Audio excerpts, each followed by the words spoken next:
ಬೆಳಗಾವಿಯ ಒಂಟುಮೂರಿಯಲ್ಲಿ ಮಹಿಳೆ ವಿವಸ್ತ್ರಗೊಳಿಸಿ ಹಲ್ಲೆ ಮಾಡಿದಂತಹ ಪ್ರಕರಣಕ್ಕೆ ಸಂಬಂಧಪಟ್ಟಂತೆ ಆರೋಪಿಗಳ ಶಿಕ್ಷೆ ತೀರ್ಪು ನಾಳೆಗೆ ಮುಂದೂಡಿಕೆ ಮಾಡಿದೆ ನ್ಯಾಯಾಲಯ.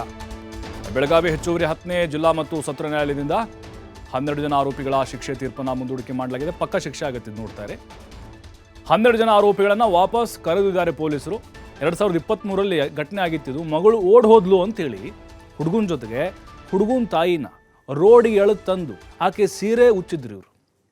ಈ ಆರೋಪಿಗಳಿದಾರಲ್ಲ ಮಹಿಳೆಯರು ಸೇರಿದಂತೆ 2023ಲಾಗಿತ್ತದು ಘಟನೆ. ಇಡೀ ರಾಜ್ಯ ತಲೆ ತಗ್ಗಿಸುವಂತ ಮಾಡಿದ್ರು ಇವರು. ಶಿಕ್ಷೆ ಆಗಬೇಕು ಅನ್ನುವಂಥ ಒತ್ತಾಯ ಬಹಳ ದೊಡ್ಡ ಮಟ್ಟದಲ್ಲಿ ಕೇಳಿ ಬಂತು. ಹಾಗಾಗಿ ಶಿಕ್ಷೆ ಆಗೇ ಆಗುತ್ತೆ 100%. ಒಬ್ಬ ಬಾಲಾಪರಾಧಿ ಕೂಡ ಇದರಲ್ಲಿದ್ದಾನೆ. ಒಟ್ಟು 13 ಜನ ಇವರು. ಆ ಮಹಿಳೆಗೆ ಟಾರ್ಚರ್ ಮಾಡಿ ಆ ಮನೇಲಿದ್ದಂಥ ವಸ್ತುಗಳನ್ನು ಒಡೆದು ಹಾಕಿ ಕಲ್ಲೆಲ್ಲ ಬೀಸಿದ್ರು ಇವರು. ಅವತ್ತು ಬಹುಶಃ ಆ ಯುವಕ ಸಿಕ್ಕಿದ್ರೆ ಕೊಲೆ ಮಾಡ್ತಿದ್ರೇನೋ ಗೊತ್ತಿಲ್ಲ. ರಾಜ್ಯ ಸರ್ಕಾರ ಕೂಡ ಮಹತ್ವದ ಹೆಜ್ಜೆನ ಇಟ್ಟಿತ್ತು ಅವತ್ತು.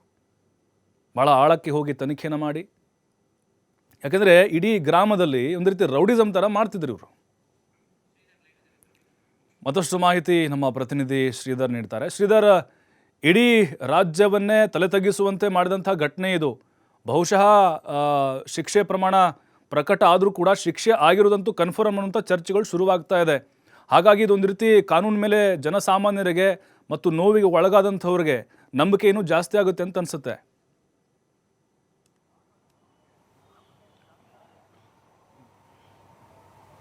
ಖಂಡಿತವಾಗಿಯೂ ಪ್ರಭು, ನ್ಯಾಯಾಂಗದ ವ್ಯವಸ್ಥೆ ಮೇಲೆ ದೇಶ ಜನತೆಯ ನಂಬಿಕೆ ಇಟ್ಟಿದ್ದಾರೆ. ನಂಬಿಕೆಯನ್ನು ಹೆಚ್ಚಿಸುವಂಥ ಕೆಲಸ ಈಗ ಈ ಒಂದು ಪ್ರಕರಣದಲ್ಲಿ ಆಗ್ತಾ ಇದೆ ಅಂತ ಹೇಳ್ಬೋದು. ಪ್ರಮುಖವಾಗಿ ಬೆಳಗಾವಿ ಜಿಲ್ಲೆ ಒಂಟಮೂರಿ ಗ್ರಾಮದಲ್ಲಿ ಏನು ಘಟನೆ ನಡೆದಿತ್ತು, ಮಹಿಳೆಯನ್ನು ವಿವಸ್ತ್ರಗೊಳಿಸಿ ಹಲ್ಲೆ ಮಾಡಿದಂಥ ಪ್ರಕರಣ ಇದೆ. ಆ ಪ್ರಕರಣ ಸಂಬಂಧಪಟ್ಟಂತೆ 13 ಜನ ಆರೋಪಿಗಳ ವಿರುದ್ಧ ಏನು ಕಾಕ್ತಿ ಪೊಲೀಸ್ ಠಾಣೆಯಲ್ಲಿ ದೂರು ದಾಖಲಾಗಿತ್ತು. ಅದರಲ್ಲಿ 13 ಜನ ಆರೋಪಿಗಳನ್ನು ಕೂಡ ಅರೆಸ್ಟ್ ಮಾಡಲಾಗಿತ್ತು. ಅದರಲ್ಲಿ ಓರ್ವ ಬಾಲಾಪರಾಧಿ ಇರ್ತಕ್ಕಂಥದ್ದು. ಹಾಗಾಗಿ ಬಾಲಾಪರಾಧಿಯ ಪ್ರಕರಣ ಏನಿದೆ ಅದು ಇನ್ನೂ ಕೂಡ ನ್ಯಾಯಾಲಯದಲ್ಲಿ ನಡೀತಾ ಇದೆ. ಅದನ್ನು ಹೊರತಾಗಿ ಉಳಿದಂಥ 12 ಜನ ಆರೋಪಿಗಳಿದ್ದಾರೆ. 12 ಜನ ಆರೋಪಿಗಳ ಆ ಒಂದು ಕೃತ್ಯ ಈಗ ರುಜುವಾತಾಗಿರ್ತಕ್ಕಂಥದ್ದು.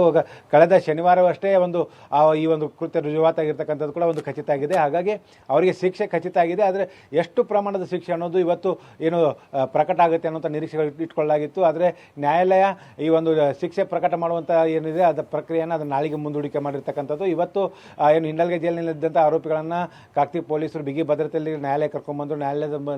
ನ್ಯಾಯಾಧೀಶರು ಮುಂದೆ ಕೂಡ ಆರೋಪಿಗಳನ್ನು ಹಾಜರುಪಡಿಸಿದರು. ಯಾವಾಗ ಕಾಲೌಟ್ ಮುಗಿದ ಸಂದರ್ಭದಲ್ಲಿ ಇವತ್ತು ಸಾಕಷ್ಟು ಪ್ರಕರಣಗಳಿರ್ತಕ್ಕಂಥ ಕಾರಣಕ್ಕಾಗಿ ಈ ಒಂದು ಏನು 12 ಜನ ಆರೋಪಿಗಳ ಒಂದು ಶಿಕ್ಷೆ ಪ್ರಕಟ ಮಾಡಬೇಕಾಗಿರ್ತಕ್ಕಂಥ ಕಾರಣಕ್ಕಾಗಿ ಅದನ್ನು ನಾಳೆಗೆ ಒಂದು ಮುಂದೂಡಿರ್ತಕ್ಕಂಥದ್ದು. ನಾಳೆ ಏನು ಈ ಒಂದು ಇಡೀ ರಾಜ್ಯವನ್ನೇ ಒಂದು ತಲ್ಲಣಗೊಳಿಸಿದಂಥ ಪ್ರಕರಣದಲ್ಲಿ 12 ಜನ ಆರೋಪಿಗಳಿಗೆ ಶಿಕ್ಷೆ ಪ್ರಕಟವಾಗಲಿದೆ. ಎಷ್ಟು ಪ್ರಮಾಣದ ಶಿಕ್ಷೆ ಪ್ರಕಟ ಆಗುತ್ತೆ ಅನ್ನೋದು ಕೂಡ ನಾಳೆ ನ್ಯಾಯಾಲಯದ ತೀರ್ಪಿನ ಬಳಿಕ ಸ್ಪಷ್ಟವಾಗಲಿದೆ. ಪ್ರಭು, ಥ್ಯಾಂಕ್ ಯು ಶ್ರೀಧರ್ ಮಾಹಿತಿಗೆ.